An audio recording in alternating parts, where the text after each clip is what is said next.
رحم اللہ من قرأ الفاتحہ.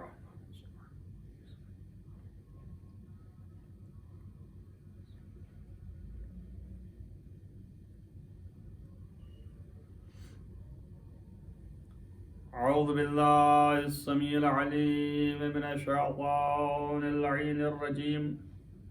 بسم اللہ الرحمن الرحیم وبہ نستعین وهو المعین. الحمد للہ رب العالمین والعاقبۃ للمتقین والجنۃ للموحدین والنار للملحدین والمنکرین والصلاة والسلام على سید الانبیاء والمرسلین خاتم النبیین مولانا مولا الکونین جد الحسن والحسین ابی القاسم محمد ولا سیما علی ابن عمہ ووزیرہ ووصیہ وخلیفتہ مغلوب کل غالب غالب کل غالب مولانا علی ابن ابی طالب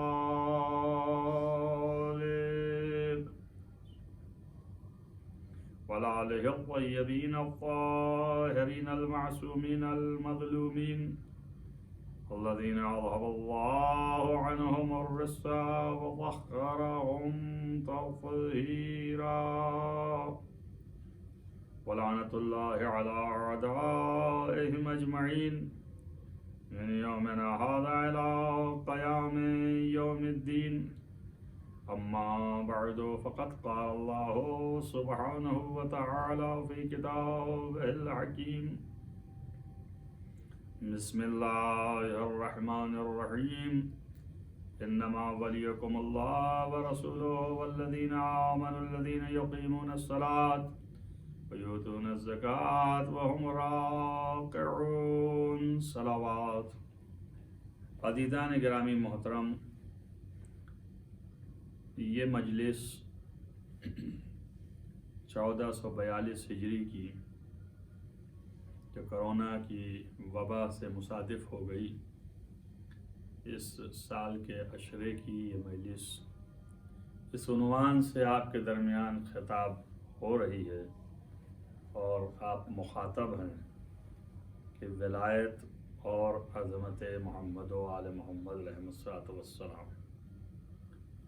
اس مجلس کا سرنامہ کلام اس آیہ کریمہ کو قرار دیا گیا جو آیا بہت مشہور و معروف ہے. آیہ ولایت کے نام سے مشہور ہے.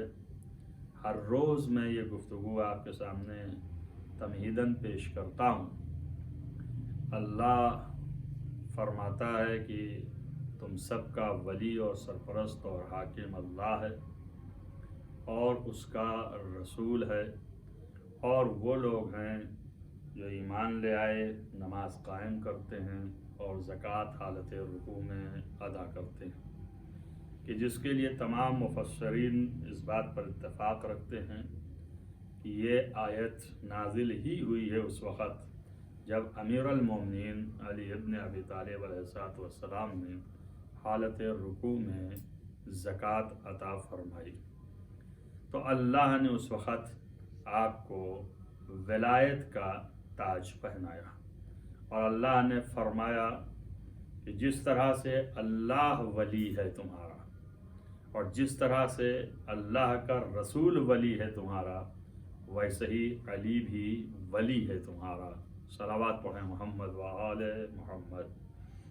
ظاہر ہے کہ یہ گفتگو یہاں تک پہنچی. حقیقت میں اللہ ہی ولی ہے، وہی سرپرست ہے، وہی حاکم ہے. اللہ ہی قادر ہے، اللہ ہی مالک ہے. اور فاللہ هو الولی. حقیقتاً مطلق ولایت صرف اللہ کی اور اس کی ولایت ذاتی ہے، کسی کی عطا کردہ نہیں ہے، کسی نے اسے دیا نہیں ہے. لیکن رسول کی ولایت ویسے ہی مطلق ولایت ہے مگر اللہ کی عطا کردہ ہے، اور اسی طریقے سے علی کی ولایت بھی اللہ کی عطا کردہ ہے۔ اب اگر اس پر غور کیا جائے اور فکر کیا جائے کہ کیا وجہ ہے اور کیا سبب ہے کہ اللہ کے اتنے انبیاء ہیں، اتنے رسول ہیں، ان کی ولایتیں محدود ہیں، لیکن خاتم النبیین صلی اللہ علیہ وآلہ وسلم کی ولایت مطلق ہے، محدود نہیں ہے، پورے عالمین کے اوپر ہے، اور اسی طریقے سے ان کے جانشین اور وسیع حضرت امیر المومنین علی ابن ابی طالب علیہ السلام بھی حاکم اور ولی و سرپرست ہیں۔ تو کیا وجہ ہے کہ ان کو ہی یہ عطا فرمایا اللہ نے، کسی اور کو اس طرح سے عطا نہیں کیا؟ ہاں، بہت سے انبیاء ہیں، وہ بھی اولیاء میں ہیں، اور ان کو بھی رکھا ہے۔ یہ ایک مسئلہ ہے جو غور طلب ہے، کہ جس کا جواب صرف یہی ہو سکتا ہے کہ تمام جتنے بھی انبیاء ہیں اور جتنے بھی اولیاء ہیں، ان سب میں اعلیٰ اور بلند محمد مصطفیٰ صلی اللہ علیہ وآلہ وسلم، جن کو اللہ نے خلق کیا اس طرح سے اور برتر بنایا ہے، تو اس لیے کیونکہ بلند برتر ہیں، لہذا ولایت کلی انہی کے پاس موجود ہے۔ لیکن اور بھی جو ہیں وہ ولی ہیں، اور یہ میں نے بات آپ کے سامنے کل مجلس میں پیش کی تھی کہ ایک وجہ ولایت ان کے دینے کی کیا ہے، وہ یہ ہے کہ یہ ہیں اعلیٰ اور یہ ہیں ادنا کی تربیت کے لیے۔ سب سے پہلے تو یہ خود اللہ کی نسبت سے خود ادنا ہے، اللہ اعلیٰ ہے، تو اللہ نے ان کی تربیت فرمائی، ان کو ایسا بنایا، ان کو ایسا خلق کیا اور ان کو معدب قرار دیا۔ چنانچہ پیغمبر نے فرمایا کہ ادبنی اللہ، اللہ نے مجھے تربیت دی ہے۔ کیوں؟ اس لیے کہ پوری کائنات کا معلم یگانہ قرار دینا ہے، تو اللہ نے شاہکار کو خلق کیا، اور خلق کرنے کے بعد اپنے کرم سے ان کو نوازا۔ ایک نہیں 10,000 ہزار سال کبھی نور اخلاق میں رکھا، کبھی نور علم میں رکھا، کبھی نور شجاعت میں رکھا، کبھی دریائے نور حکمت میں رکھا، اور اتنے سالوں تربیت ہوئی اور معرفت خداوندی ان پر اس طرح سے صقل ہوئی کہ ان کی نگاہوں کے سامنے سوائے خدا کی قدرت کے اور کوئی شے نہ تھی جس پر ان کا یقین کامل، اور پھر وہی کائنات کے لیے ایک مثیل بنائے گئے کہ جن کو اللہ نے ناز سے کہا انک لعلی خلق عظیم، آپ جو ہیں وہ خلق عظیم پر فائز ہیں۔ اور پھر اس کے بعد اللہ نے اس بات کا بھی معاہدہ کر لیا کہ جس طرح سے تم نے ہمارے لیے عبادتیں کی ہیں، جیسے تم نے ہم کو یاد کیا ہے، جس طرح سے تم نے ہماری حمد کی ہے، ویسے ہی ہم تمہارے ذکر کو بلند کریں گے۔ لہذا قرآن میں اللہ نے مدح کرتے ہوئے کہا وَرَفَعْنَا لَكَ ذِكْرَكَ، آپ کے ذکر کو ہم نے رفعت اور بلندی عطا فرمائی ہے۔ ظاہر ہے کہ اللہ جو ہے وہ بلند و برتر ہے، اور اس نے جس کو بنایا ہے وہ بھی بلند و برتر ہے، لہذا اس کے ذکر کو بھی بلندی عطا فرمائے۔ ایک صلوات پڑھیں محمد و آل محمد۔ اس بیان کے ذریعے سے میں اس نتیجے تک آپ کو لے آیا کہ ان کی ذات اتنی بلند ہے اور برتر ہے کہ کل کی گفتگو میں نہیں چاہتا کہ بہت زیادہ دہراؤں، اور آپ سن چکے ہیں، آپ سب کے خاطر میں ہے، صرف مطلب کو ربط دینے کے لیے کہ اللہ نے ان کو خلق کیا ہے تربیت دینے کے لیے، نہ تربیت لینے کے لیے۔ کائنات جو ہے وہ تربیت لینے کے لیے ہے، اور یہ کائنات کو تربیت کرنے کے لیے ہیں، تربیت دینے کے لیے ہیں، لہذا یہ مربی کائنات ہیں۔ یہ مربی کائنات ہیں تو مربی کائنات جو ہے وہ غیر از ان کے ہے کہ جو تربیت لیتے ہیں، لہذا وہاں نقص ہے، یہاں کمال ہے، وہاں جہل ہے، یہاں علم ہے، وہاں نجاست ہے، یہاں طہارت ہے، وہاں دنایت ہے، پستی ہے، اور یہاں بلندی ہے اور رفعت ہے، یہاں عظمت ہے اور وہاں جو ہے وہ عظمت نہیں، کسالت ہے۔ اس طرح کی ساری چیزیں جو ہیں ان کے اندر اللہ کی جانب سے یہ ولی جو ہے مربی بن کے آیا جب، تو ان کے اندر کمال پیدا کرے کہ کمال شجاعت پیدا ہو جائے، کمال علم پیدا ہو جائے، کمال حکمت پیدا ہو جائے، کمال معرفت پیدا ہو جائے، اللہ سے نزدیکی حاصل کر لیں، تقرب کی جانب چلے جائیں، رضایت پروردگار کے قریب پہنچ جائیں۔ یہ ان کا کمال ہوگا کہ ان جاہلوں کو عالم بنا دیں، ان ناقصوں کو کامل بنا دیں، ان گنہگاروں کو ایسا بنا دیں کہ رحمت سے بھر جائیں، اور ان نجست قدوں کو ایسا طاہر بنا دیں کہ ان کا نام طاہروں میں سے ہو جائے کہ خدا ان کو محبوب رکھنے لگے۔ ایک صلوات پڑھیں محمد و آل محمد۔ اب ظاہر ہے کہ اس تربیت کرنے کے لیے لازم ہے کہ تربیت کرنے والا ہر چیز سے مملو ہو، اس لیے کہ جب جہالت کو برطرف کرے گا تو علم سے مملو، جب ایسے کو کہ جس کے پاس نہیں ہے ذرہ برابر دقت، اس کو حکمت سے پر کرنا ہے تو یہ حکمت سے مملو ہو، وہ نجس ہے تو یہ طہارت سے بھرا ہوا ہو۔ لہذا معلوم یہ ہوا کہ سارے کمال جتنے بھی ہیں سب یہاں موجود ہونے چاہیے۔ اور دوسری چیز یہ ہے کہ جن کی تربیت کرنا ہے ان کے حالات سے واقفیت بھی ہونی چاہیے۔ جب تک ہم یہ نہ جانیں کہ ان کی ضرورت کیا ہے، ان کی حاجت کیا ہے، یہ چاہتے کیا ہیں، اور کس چیز سے یہ سدھریں گے، کون سی چیز ان کے لیے بہتر ہوگی، تو اس وقت تک ہم ان کی تربیت نہیں کر سکتے۔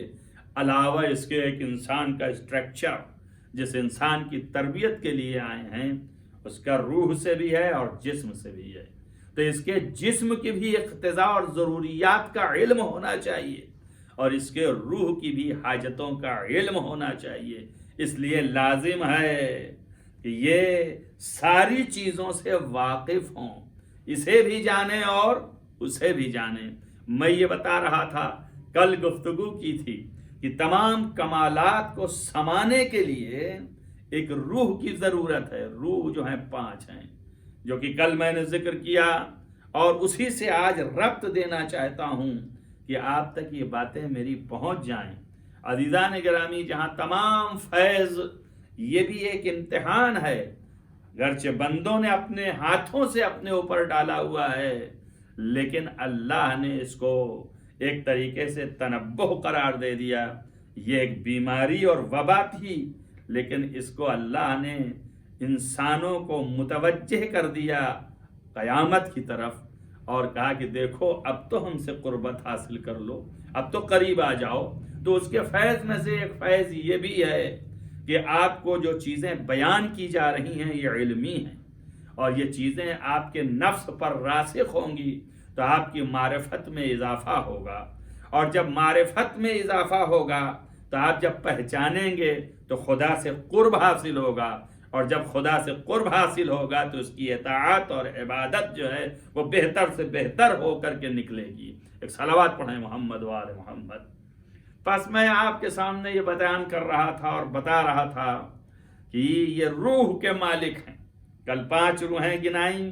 ایک روح جو ہے حرکت کی ہے، ایک روح جو ہے وہ شہوت کی ہے، ایک روح جو ہے وہ قوت کی ہے، ایک روح جو ہے وہ ایمان ہے، اور ایک روح جو ہے روح القدس ہے۔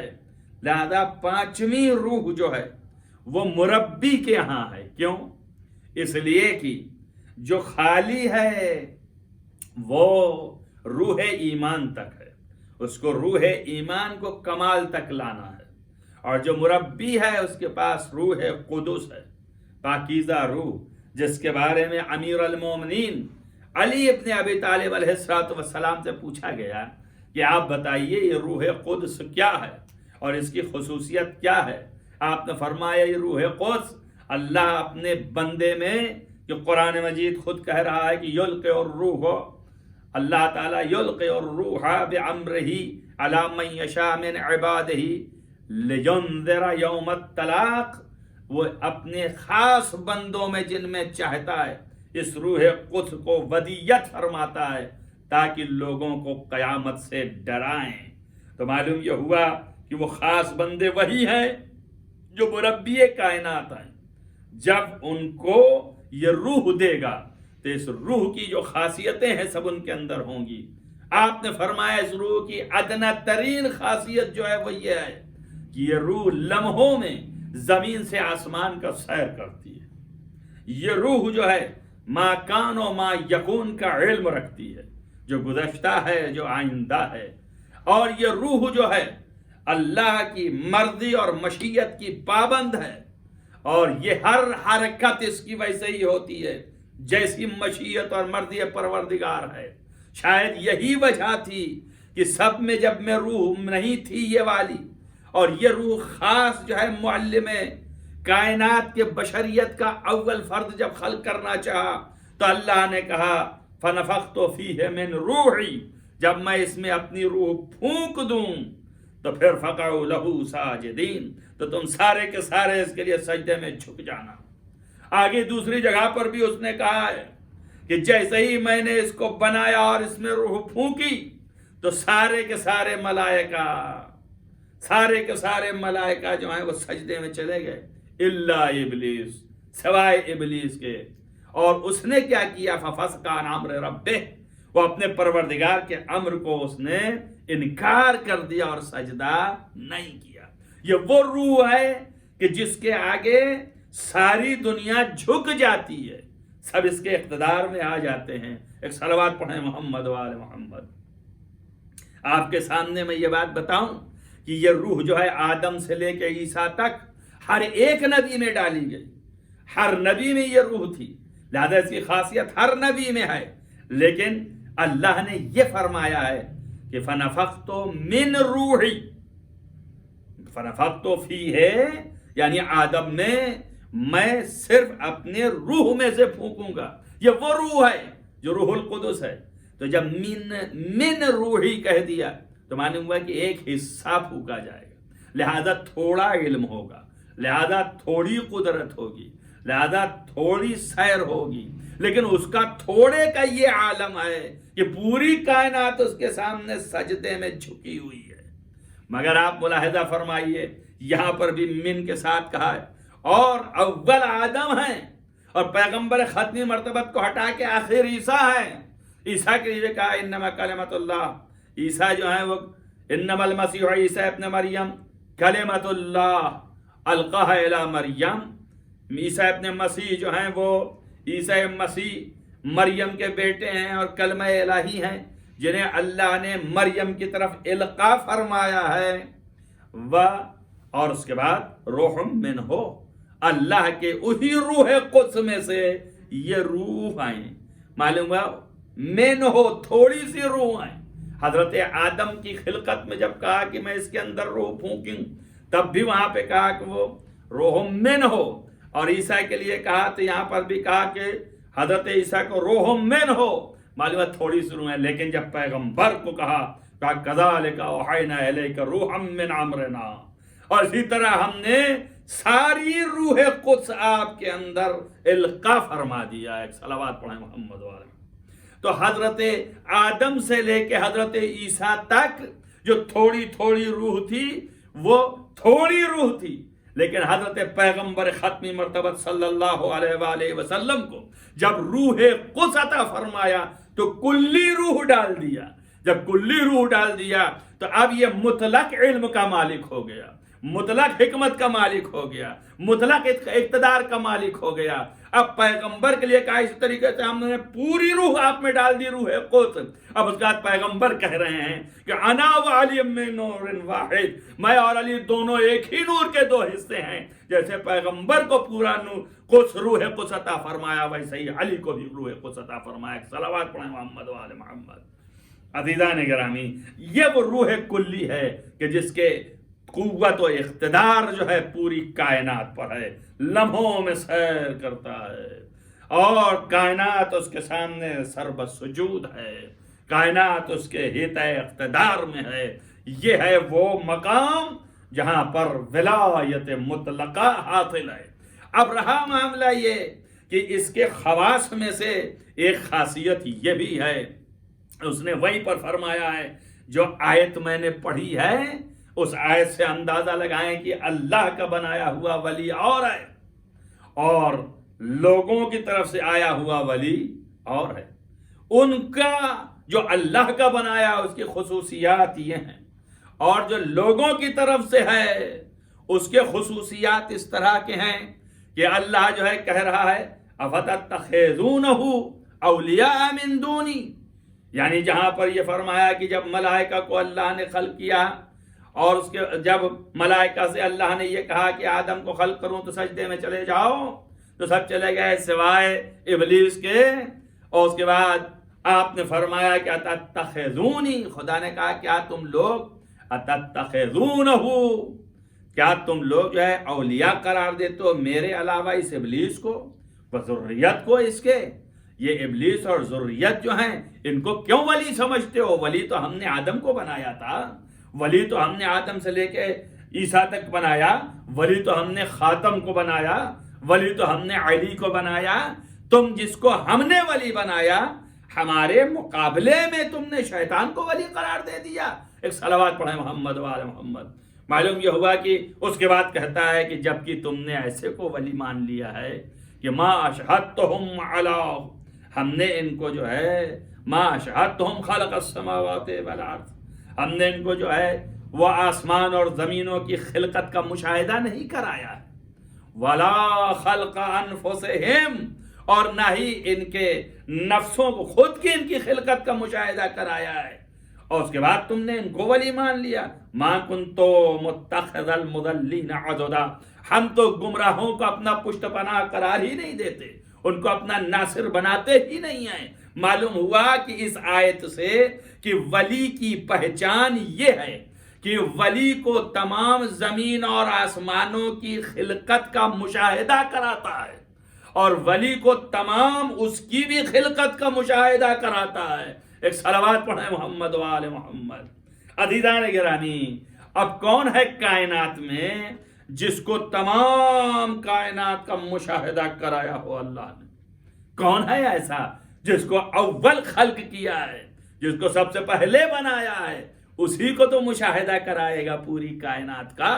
آپ کو میں نے اس سے پہلے گزشتہ مجالس میں بھی تذکرہ کیا ہے کہ اللہ جو ہے وہ ان کو سب سے اول ہے، ان کو خلق کیا، ان کے انوار کو خلق کیا، پھر انہی کے سامنے کائنات کو رچایا اور بسایا اور کائنات کو بنایا، اور یہ دیکھتے رہے، مشاہدہ کرتے رہے۔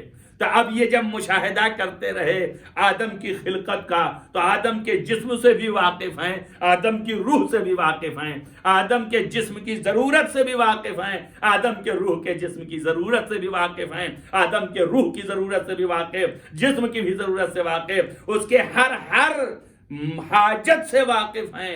لہذا جب واقف ہیں تو یہی چارہ گر ہیں، اس روح کے بھی اور اس جسم کے بھی۔ ایک صلوات پڑھیں محمد و آل محمد۔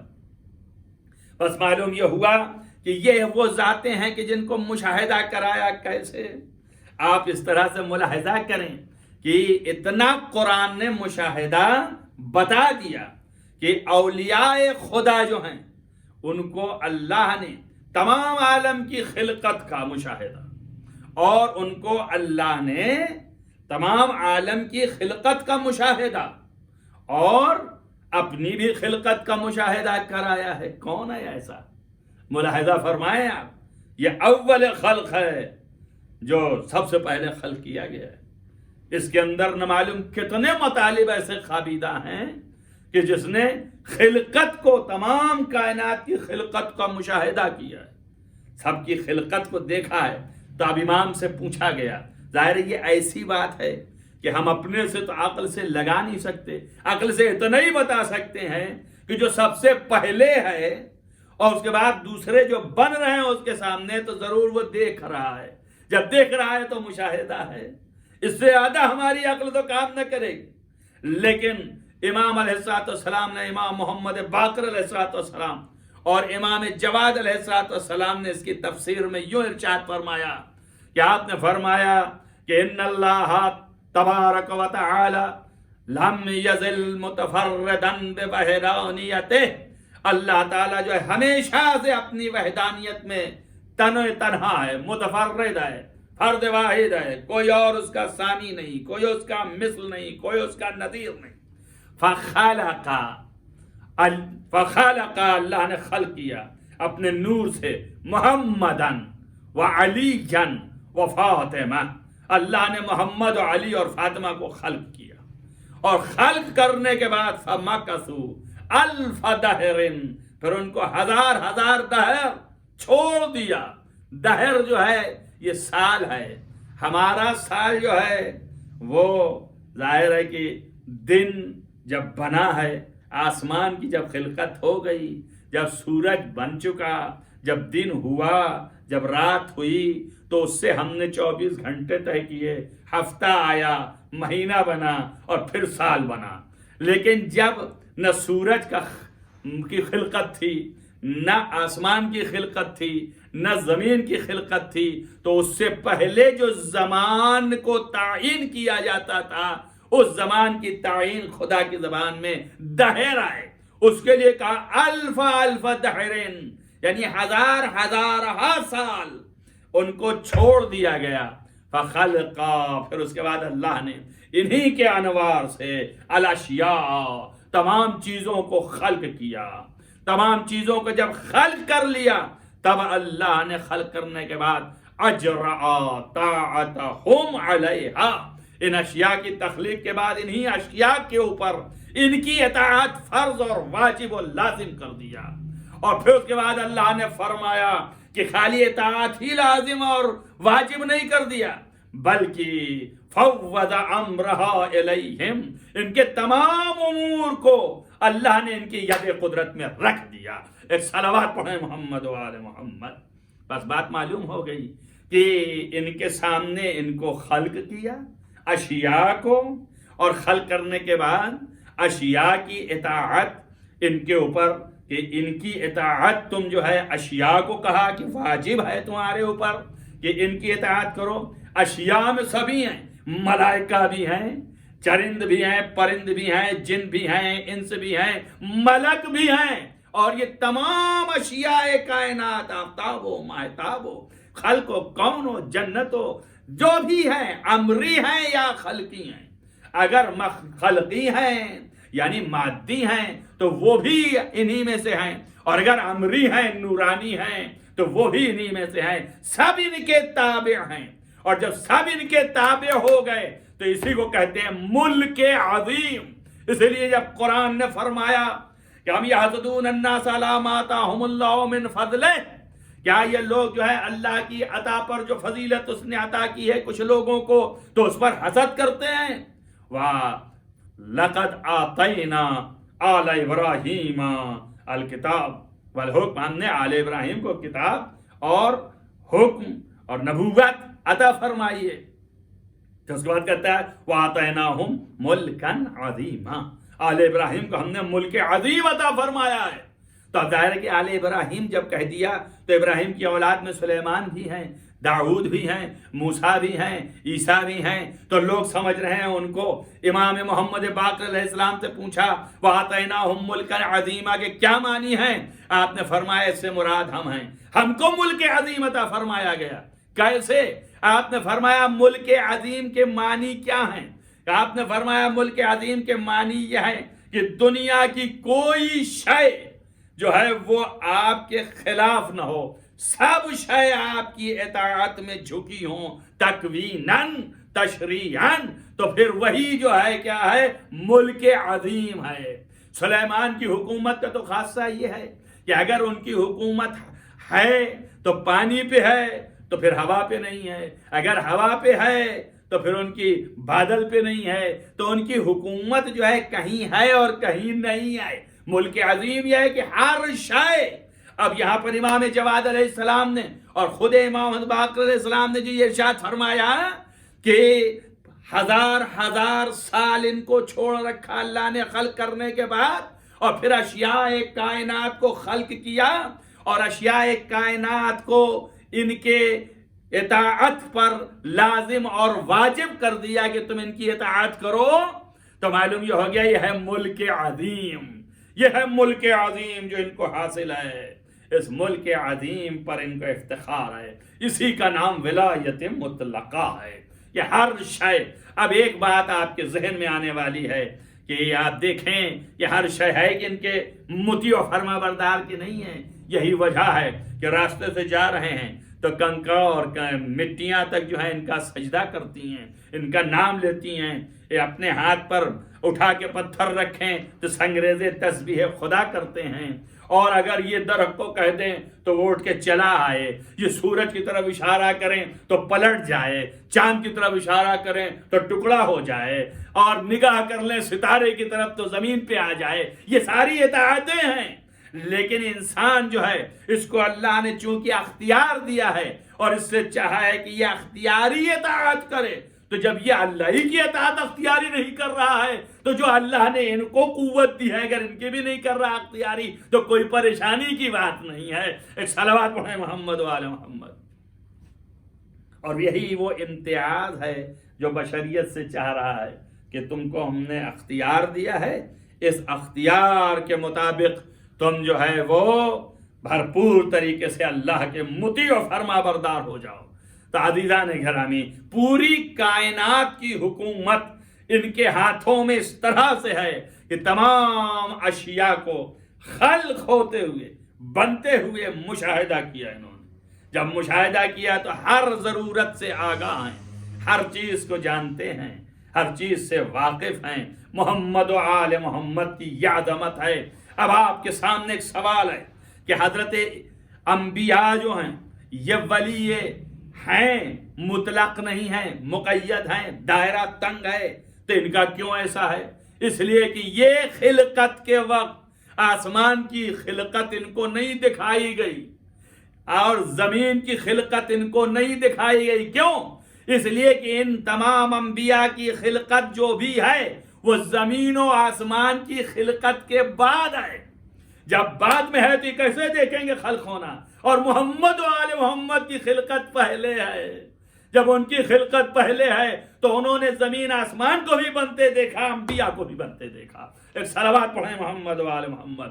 مگر آپ کو معلوم ہونا چاہیے کہ تمام یہ روایات میں موجود ہے کہ تمام پیغمبر جتنے بھی پیدا ہوئے ہیں، پیغمبر ختمی مرتبت صلی اللہ علیہ وآلہ وسلم کو جب اللہ نے ان کے نور کو خلق کیا اور یہ عالم نور اور روح میں تھے تو اللہ کی جب عبادت کر رہے تھے تو کثرت عبادت سے جو ان کے جبین پر پسینہ آیا اس کو انہوں نے عرق کو چھڑکا تو جتنی بوندیں بنی اتنے انبیاء خلق کیے گئے۔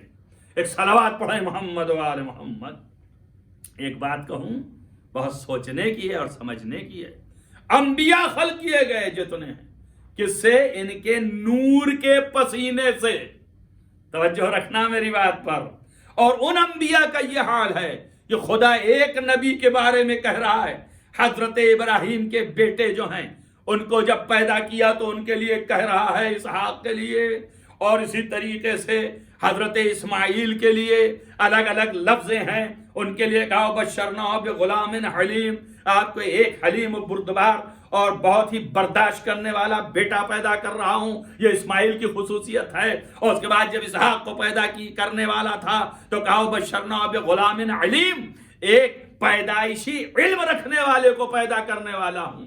اب میں آپ سے پوچھتا ہوں کہ دنیا کی عقل پر پتھر کیوں پڑے ہوئے ہیں؟ ایمان لائے ہو تو ایمان تو صحیح رکھو کہ جب حضرت اسحاق پیدا ہوں تو علم لے کے پیدا ہوں، تو آپ سوچو یہ کون ہیں؟ یہ جبین پیغمبر کے عرق سے پیدا ہوئے ہیں۔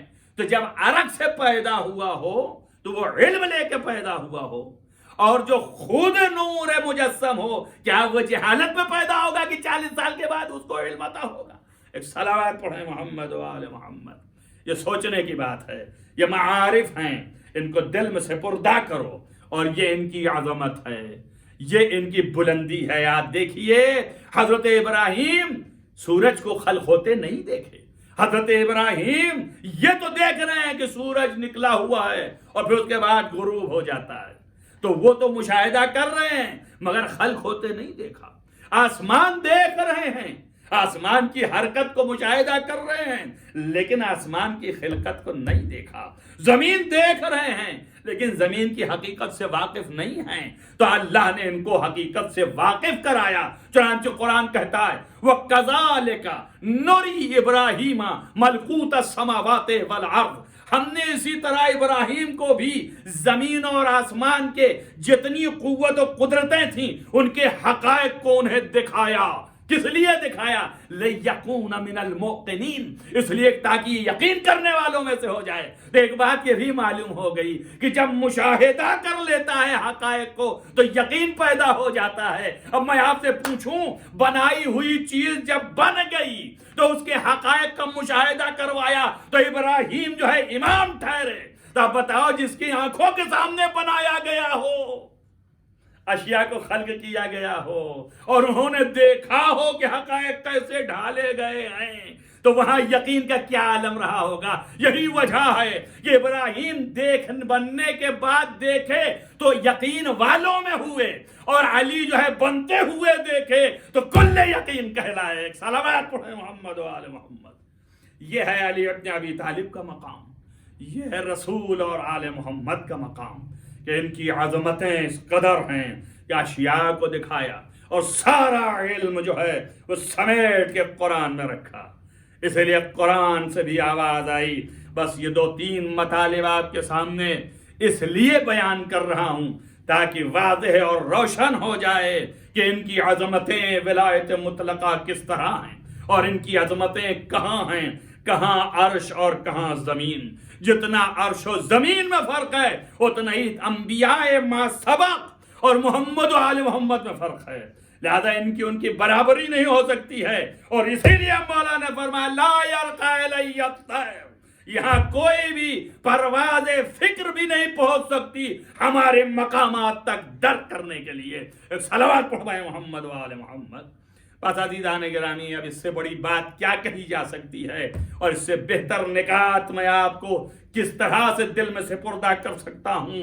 اتنی دوری سے اور بغیر دیکھے ہوئے آپ نہ سامنے ہیں نہ میں آپ کے سامنے ہوں، لیکن ایک ذریعہ اور واسطہ ہے جو سامنا کرا رہا ہے، تو میں اپنی باتیں آپ تک پہنچا رہا ہوں۔ اے کاش آپ کے دل میں بیٹھ جائے، آپ کو معرفت پیدا ہو جائے اور آپ اس منزلت تک پہنچ سکیں کہ بات کیا کہی جاتی ہے اور درک کر سکیں۔ ہاں یقیناً انسان جو ہے وہ مخاطب کے عقل کے مطابق گفتگو کرے، لیکن کیا کریں، حقائق تو چھپایا نہیں جا سکتا ہے، تو اب ظاہر ہے کہ وہ حقائق کو بھی پیش کرنا ہے۔ لہذا یہ مطلب شریف اپنے دل میں سپردہ کریں کہ یہ سبب ہوا کہ ان کو پوری کائنات کی ولایت کلیہ خداوند متعال نے عطا فرمائی، اور یہ تب سب کے اوپر جو ہیں حاکم قرار پائے۔ جب سب پر یہ بلند و برتر ہو گئے تبھی نبی نے کہا من کنت مولا فہذا علی مولا، میں جس کا مولا ہوں، یعنی سارے انبیاء کا مولا،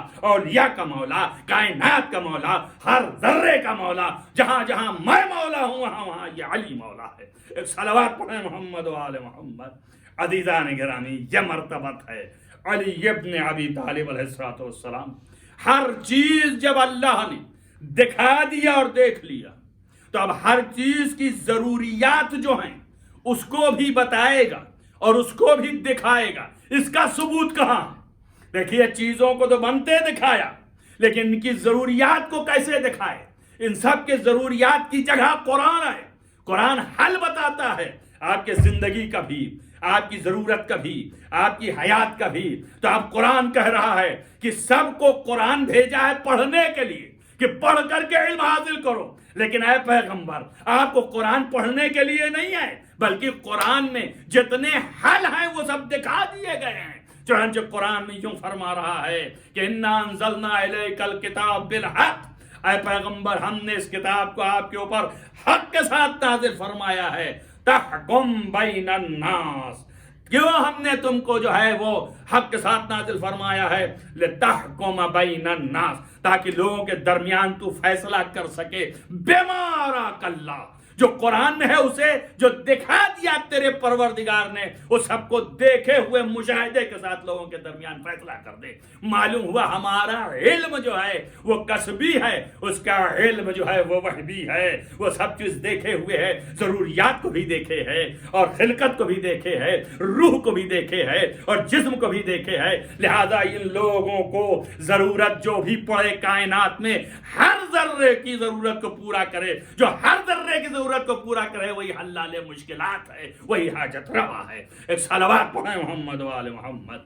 عزیزان گرامی، یہ ہے وہ مقام اور یہ ہے وہ بلندی کہ جو پیغمبر کے پاس حاصل، اور پیغمبر نے فرمایا کہ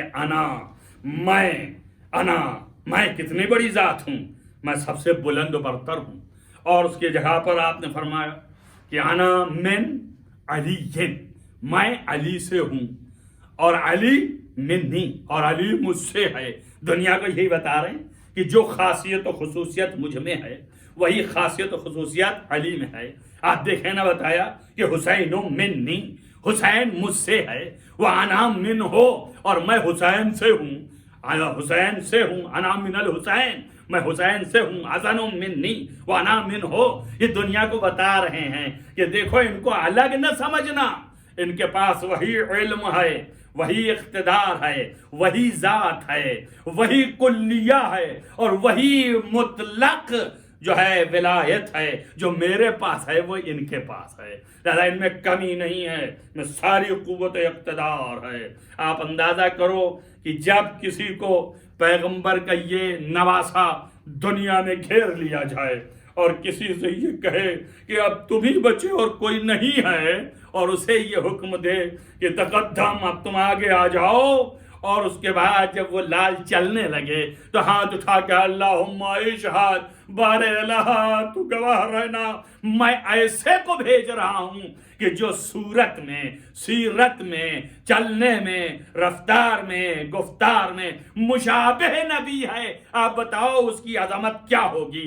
حسین کہہ رہا ہے، کون حسین؟ جس کو رسول نے کہا ہے کہ یہ مجھ سے ہے اور میں حسین سے ہوں۔ وہ حسین علی اکبر کے جب سوار ہو کے جانے کا موقع آیا تو فرمایا بار الہ تو گواہ رہنا، ایسے کو بھیج رہا ہوں کہ جو صورت میں، سیرت میں، رفتار میں، گفتار میں نبی کے مشابہ ہے۔ اور ایک جملہ اور فرمایا، کہا کہ کیسے ممکن ہے، جب میرا دل چاہتا تھا کہ میں نبی کو دیکھوں تو علی اکبر تمہاری طرف دیکھتا تھا۔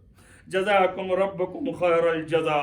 عزیزان گرامی، آج کی تاریخ کے مطابق سے میں آپ کے سامنے مرسوم یہ ہے کہ ایک ایک شہید کا تذکرہ ہو، اور یہ شہداء ایسے ہیں کہ جن کا تذکرہ جو ہے وہ تذکرہ ملأ اعلیٰ میں اللہ کا ذکر شمار ہوتا ہے۔ عزیزو، حضرت علی اکبر کا زمانہ آ گیا جب سر نہڑا کے پیغمبر کے نواسے کے پاس آئے اور فرمایا کہ بابا جان، اب تو چچا عباس بھی نہ رہے، اب تو عون و محمد بھی نہ رہے، اب تو قاسم بھی نہیں ہے، فرزندان مسلم بھی نہیں ہے، کوئی چارہ نہیں ہے، اجازت دیجئے۔ تو آپ نے کہا اے علی اکبر، کیسے میں تجھے اجازت دے دوں، درحال ہے کہ جب مجھے اپنے نانا کی شبیہ دیکھنی ہوتی تھی تو تجھے نگاہ کرتا تھا، لیکن جب بہت اصرار فرمایا تو آپ نے فرمایا علی اکبر ذرا خیمے میں جاؤ، اپنی ماں اور پھوپھی سے رخصت ہو کے آ جاؤ۔ عزیزو، لکھا ہے کہ جناب علی اکبر جب خیمے میں داخل ہوئے تو خیمے میں عجیب منظر کھچ گیا، ساری بیویوں میں سوائے گریہ اور فغاں کے کچھ نہ رہا، ساری بیویاں گھیرے میں لے لی، اور ایک مرتبہ زینب اولیاء نے باہیں ڈال دی گردن میں اور کہا علی اکبر تجھے ہم نے نازوں سے پالا ہے، ارے تجھے کیسے ہم اجازت دے دیں؟ عزیزو لکھا ہے کہ ماں لگا کے لپٹ گئی علی اکبر، کیا اسی جوانی کے لیے خدا نے مجھے زندہ رکھا ہے کہ میں تمہیں دیکھوں؟ خون و خاک میں غلط تھا۔ عزیزو لکھا ہے کہ بی بی زینب سے علی ابن الحسین خطاب فرمائے اور فرمایا کہ پھوپھی جان یہ بتائیے کہ بابا جو ہیں وہ بہتر ہیں یا میں؟ اس لیے کہ بابا بی بی سیدہ کے فرزند ہیں اور میں ان کے فرزند ہوں جو کھڑی ہیں سامنے، کون بہتر ہے؟ کہ بے شک تیرا باپ خامس آل ابا ہے۔ کیا وہ بھی جان تو ان پر آنچ آ رہی، اجازت دیجیے۔ بس زینب نے اپنے کلیجے کو تھاما، عزیزو بڑا سخت ہے جوان پسر کا اجازت دینا۔ لکھا یہ جاتا ہے کہ جب علی اکبر رخصت ہو کر کے خیمے سے باہر نکل رہے تھے تو ایک نہیں کئی مرتبہ پردہ اٹھا اور پھر گرا۔ وجہ کیا تھی؟ کبھی کسی نے ردا پکڑ کے کھینچا، کبھی کسی نے گلے لگایا، میرے جوان ارے نہ جاؤ، تم کو دیکھ کے دل کو سکون ملتا تھا۔ عزیزو لکھا ہے کہ جب باہر آئے تو امام حسین علیہ السلام نے، امیر المومنین کے اس فرزند نے اپنی بھرپور شجاعت کے ساتھ علی اکبر کو سوار کیا اور کہا جاؤ بیٹا خدا حافظ۔ عزیزو مختصر سے مختصر کر رہا ہوں چونکہ یہ مصیبت اتنی عظیم مصیبت ہے، خدا کسی کو جواں پسر کا داغ نہ دکھائے اور کسی باپ کو خاص طور سے، اس لیے کہ پسر کا داغ بہت سخت ہوتا ہے اور یہ داغ برداشت نہیں ہوتا۔ عزیزو جب گھوڑے پہ سوار ہو گئے، حضرت علی اکبر تو مقاتل لکھتے ہیں کہ آپ چلے اور چند قدم آگے بڑھے تو محسوس ہوا کہ پیچھے کوئی آ رہا ہے۔ علی اکبر نے جب پلٹ کے دیکھا تو دیکھا کہ باپ پیچھے پیچھے کلیجے پہ ہاتھ رکھ کے آ رہا ہے۔ کہا بابا آپ کو دادی کی قسم واپس چاہیے۔ کہا ہے میرے لال تو صاحب اولاد ہوتا تو خبر ہوتی کہ لال کتنی محبت اولاد کی ہوتی ہے۔ ارے میں کیسے چلا جاؤں؟ اے علی اکبر اچھا ایک کام کرو، تم جاتے جاؤ مڑ مڑ کے مجھے دیکھتے جاؤ، اس لیے کہ میں اپنے نانا کے شبیہ کی زیارت کرتا جاؤں۔ جزاکم ربکم خیر الجزا۔ عزیز حضرت علی اکبر گئے اور آپ نے ایک مرتبہ رجز پڑھا، مقابلہ شروع کیا۔ آپ کا جنگ بڑے بڑے نامی گرامی سے ہونا شروع ہوا، یکے بدیگر قتل کرتے رہے، یہاں تک کہ کشتوں پہ پشتے لگ گئے اور تمام سے علمان الحفیظ کی آوازیں آنے لگیں۔ خود لکھا یہ ہے کہ پسر سعد بھی گھبرایا ہوا تھا کہ کہیں ایسا نہیں مجھ تک آ جائے، مگر اسی درمیان میں شدت کی دھوپ، اس قدر اور پیاس کا غلبہ، 3 دن کا پیاسا اور بھوکا۔ ایک مرتبہ ادھر ماں نے پوچھا میرے آقا کیسے ہے؟ روایتوں میں آیا ہے کہ بی بی ام لیلا اپنے دمے در کھڑی ہو گئیں، دیکھا حسین علیہ السلام کے چہرے کی طرف کہ یہ باپ ہیں، اگر بیٹے پہ کوئی گزند ہوگا تو چہرے پہ آثار نمایاں ہوں گے، لہذا یہیں سے جان جاؤں گی۔ جیسے ہی حسین کے چہرے پہ ایک مرتبہ نمایاں ہوا شکستہ آثار، آواز دیا میرے وارث خیر تو ہے میرے لال کی؟ کہا ام لیلا دعا کرو، اللہ کی بارگاہ میں دشمنوں میں گھرا ہے لال۔